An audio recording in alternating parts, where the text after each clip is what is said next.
Ce bloc de granit noir du Zimbabwe va s'arracher à prix d'or en Italie, où il sera poli puis vendu à des architectes ou des fabricants de cuisine de luxe.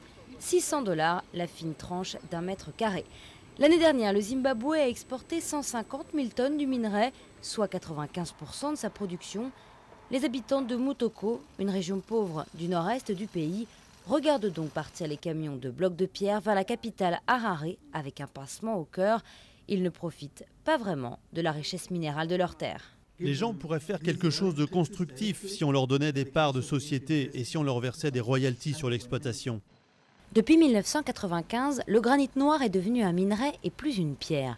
Une nuance qui a son importance. Avant, les groupes miniers versaient leurs impôts aux conseils locaux. Désormais, les royalties vont à l'État. Elles échappent donc aux communautés. La compagnie minière, elle, estime faire tout ce qu'elle peut. Cette communauté est pauvre. Mais je n'irai pas jusqu'à dire que c'est la plus pauvre du Zimbabwe.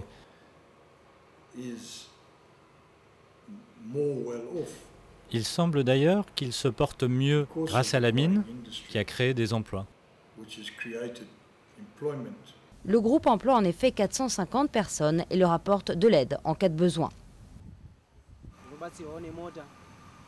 Quand j'ai un problème, la société m'aide à payer mes transports ou me fait un prêt.